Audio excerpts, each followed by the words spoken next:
Bonjour, bonjour. Aujourd'hui, nous sommes le samedi 25 avril 2020, 116e jour de l'année. Il reste 250 jours pour finir cette année et nous sommes toujours dans la 17e semaine. Et aujourd'hui, nous fêtons les marques. Bonne fête à tous les marques. Donc, conseil numéro 116 de vos anges. Allumez une bougie. Il existe de nombreuses raisons merveilleuses expliquant pourquoi les bougies font partie des cérémonies spirituelles depuis les temps immémoriaux. Leur lumière élève l'énergie et stimule les sens de tous ceux qui les regardent. De plus, cette lumière est beaucoup plus proche de la lumière naturelle que l'éclairage que l'on retrouve dans la plupart des habitations et des bureaux. C'est l'une des raisons qui explique pourquoi le fait de regarder la flamme d'une bougie donne de l'énergie, comme l'est aussi le fait de passer du temps en plein air quand il fait soleil. La lueur d'une chandelle stimule l'imagination. Vous pouvez fixer la flamme comme point d'ancrage au cours de la méditation et de la visualisation. Vous pouvez aussi allumer des bougies pour souligner ou célébrer quelque chose. Quel que soit le rôle que vous leur donnez, elles sont utiles. Aujourd'hui, allumez une bougie en y mettant vos intentions les plus pures. Au moment de placer la flamme de l'allumette sur la mèche, ayez en tête l'intention que vous portez, par rapport à la santé d'une personne par exemple, ou la paix dans le monde, la prospérité, et ainsi de suite. Allumez autant de bougies que le nombre de vos intentions, et en regardant chacune d'entre elles, faites une prière qui se rapporte à votre vœu. En éteignant la flamme par la suite, assurez-vous de remercier la bougie de son soutien. Pensée du jour. J'allume une bougie en faisant le lien avec la lumière qui habite mes prières. Cette lumière sacrée à l'intérieur de moi se reflète dans le miroir de la flamme qui danse. Donc je reprends la lecture du livre de Louise Hay, Transformez votre vie, qui justement s'intitule La liste. Donc chapitre 15, la liste. Je suis en bonne santé et j'ai tout ce dont j'ai besoin. La liste suivante provient de mon livre Guérir votre corps. Je vous suggère de chercher s'il existe une relation entre les maladies dont vous avez souffert ou qui vous affectent actuellement et les causes probables présentées dans cette liste. Pour l'utiliser au mieux face à un problème physique, 1.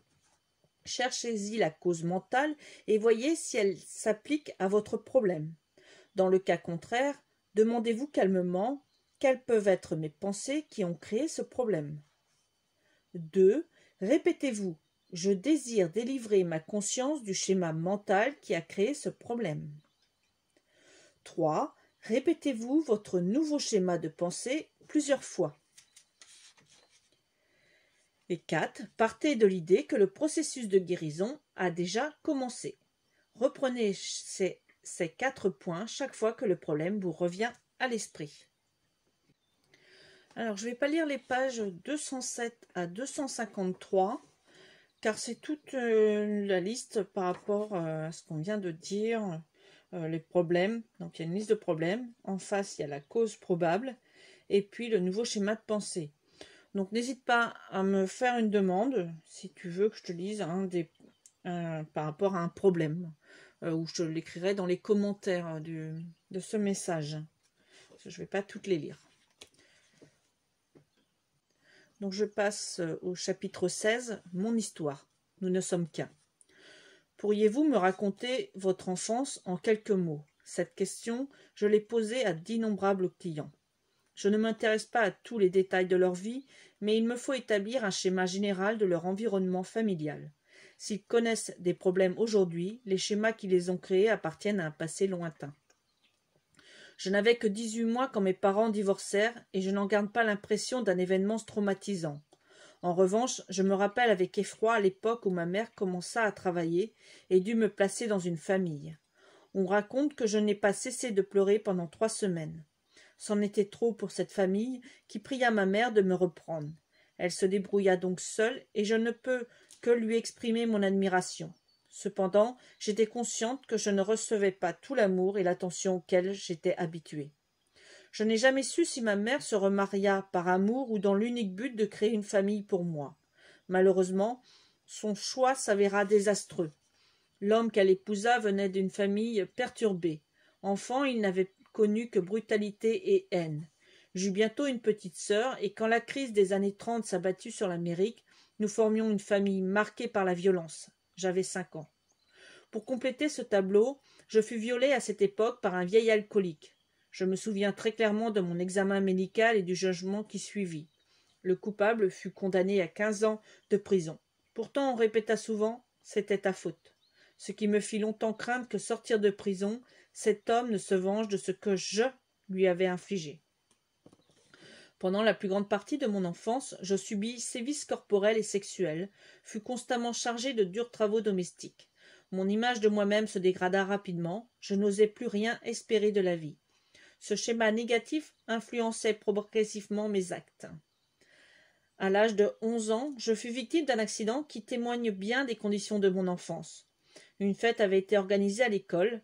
La plupart de mes camarades venaient de familles relativement aisées, alors que moi-même je portais des habits usés. J'étais chaussée de vieux souliers montants et coiffée comme une sorcière. En outre, l'ail cru que l'on me forçait à avaler tous les jours contre les verres dégageait une très forte odeur. Faute d'argent, nous ne mangions jamais de dessert. Une vieille voisine me donnait 10 centimes toutes les semaines et je recevais $1 à mon anniversaire et à Noël. Les 10 centimes étaient consacrés au budget familial, alors que le dollar servait à acheter mes sous-vêtements pour l'année. Les maîtresses d'école avaient apporté tellement de gâteaux que les enfants se servirent tous plusieurs morceaux. Mais quand mon tour arriva enfin, j'étais évidemment la dernière, il n'en restait pas la moindre miette. Aujourd'hui, il m'est facile de comprendre que je portais déjà en moi la croyance confirmée que je ne valais rien, donc que je ne méritais rien. J'avais créé mon schéma de pensée à l'image de mes croyances. Ce schéma ne pouvait me placer qu'en fin de liste.